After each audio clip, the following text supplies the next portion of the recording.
Helldivers 2 is officially 5 days away from one of its most important updates ever, which is of very good timing as the Helldivers community is at the lowest point I've ever seen, with players having very little faith in the game's future. However, Arrowhead seems to be going all out next week to try to fix it all out at once, with lots of massive buffs as well as a brand new unexpected Warbond to go along with it. We're going to look at that Warbond a little bit later into this video, but first, they've announced 3 major buffs that will be coming out on the 17th, with lots more to come. First off, they buffed the flamethrowers as we mentioned previously, increasing its damage by 33% and allowing it to damage chargers again, and now hulks. Then yesterday, they announced they'll be buffing the railgun back, nearly quadrupling its durable damage, meaning we're pretty much back to obliterating armored units again. And on top of that, unsafe mode increases its damage by 150% rather than just 50%, which is quite a lot. And today, they announced they're bringing the breaker back to 16 shots. If you weren't around for it, the breaker previously in the early days of Helldivers 2 was the most used weapon until it received a slight nerf. Granted, it was never really a big nerf, but either way, they're bringing it back to 16 shots. To me, with these buffs, Arrowhead seems to be saying, okay, you want powerful weapons? Here you go. And is buffing the living hell out of everything, which is probably being done to then feel out how players will respond to these changes. On paper, it sounds like weapons are going to be overtuned a little bit, but is it weird that I'm actually really excited about that? I mean, if weapons do turn out to be overtuned, it's not going to be sustainable to maintain that way, as some people will deem the game too easy and grow bored of it, but I do think that giving players a lot of power back is indeed the right move. After all, if the game turns out to become a bit too easy due to overbuffing, they can always increase enemy quantity or something along those lines, where players will still remain powerful as hell, but the game gets harder without punishing the player directly. Anyways, buffs aside, I wasn't even going to be making videos on these buffs specifically. However, today we had yet another major announcement announcing a new Warbond entirely,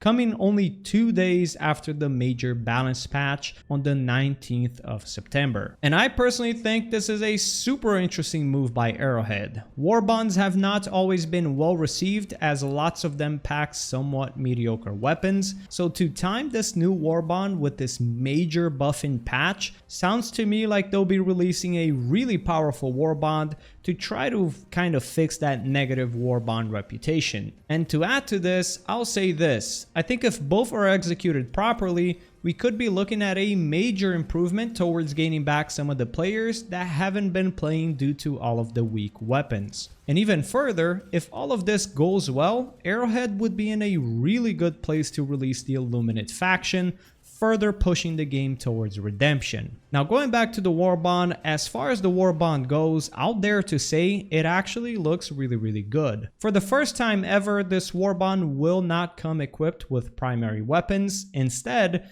it'll come with 2 new stratagems, as well as a gas grenade and the Stim Pistol, which honestly, the Stim Pistol sounds kind of amazing. I do kind of hope we can also shoot ourselves with it and kind of increase our Stim carrying capacity, but we'll have to see. So first in the Warbond, we got the TX41 Sterilizer, or should I say the Gasthrower. I mean, it literally seems to be just like a flamethrower, but instead of flames, it's, well, gas. I'm curious to see how it'll behave differently from the flamethrower. I mean, the concept should be kind of like the same exact thing, right? I mean, very little amount of projectile damage and lots of damage over time. I would assume the big difference between the two will be how damage behaves. From the database over at helldivers.io, the damage difference between fire and gas is in its durable damage. Fire apparently deals 50 damage per second, but a durable cold damage of 25. Gas deals the same 50 damage per second, but it also has a 50 durable damage per second, making it a much better choice against more durable enemies. As far as the Warbond goes, I'm just a bit worried about how effective any of these choices are going to be against the automatons, as I would suspect using gas weapons against the automatons are not going to be a very smart idea. Last Warbond, we got flame weapons, and all of them were pretty terrible against automatons, so the sad part about this upcoming Warbond is that it does seem like we'll continue down that path for now, except for the Stim Pistol, of course. Speaking of the Stim Pistol, I'm curious about two things. One, can we inject ourselves for extra stims? And two, how many stim shots are there? In the video, the Helldiver shoots stims 4 different times, although since we got 2 different camera angles, there might have been some overlap there. But yeah,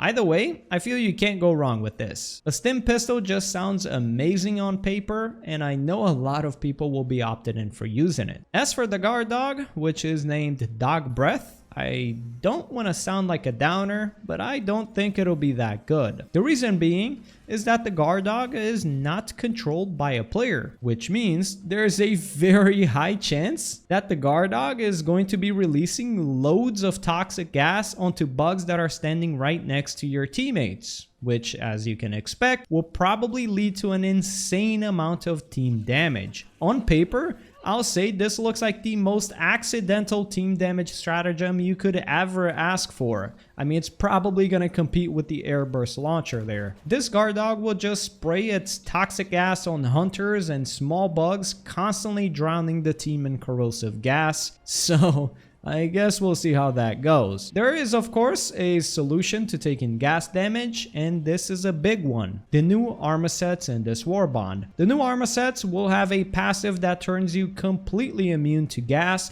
and I feel like this is huge. Just imagine if you could be completely immune to fire, going around swinging your big old flamethrower and running through the fire, baiting little bugs to run through it to easily die. I mean, it just sounds like it will create a lot of killing potential opportunities, especially for big crowd control. And now with this armor set, you can pretty much release a gas strike near you, and as long as you're not hit by the projectile, you're good to go. You can go around creating loads of gas clouds and baiting the bugs into it as you're completely immune. Also, the gas strike has a really short cooldown, so that's another plus. It honestly it all sounds great. Combining these gas options with a few options to deal with Bio-Titans and Impalers, it sounds like you're good to take on most of the game's content. I mean, Chargers still kind of sound like they'll be a problem, but we'll see. Overall, I'm really excited about this Warbond. It does feel very themed rather than just adding a couple of mediocre rifles. It actually feels like this Warbond will introduce a whole new playstyle, entirely creating a new toxic gas playstyle and truly diversifying content. So yeah, overall, I'm really excited for these changes. I'm extremely excited for next week, and I'm going to sweat Helldivers 2 pretty hard next week, and will try my best to test out and talk about as many changes and additions as we possibly can, and every now and then, of course, play some Space Marine 2 as well, especially when things kind of cool down. So stay tuned for all that, my boys. Subscribe if you haven't yet. Lots of content to be released for the foreseeable future. Thank you guys very much for watching, and I'll catch you legends on the next one. Peace.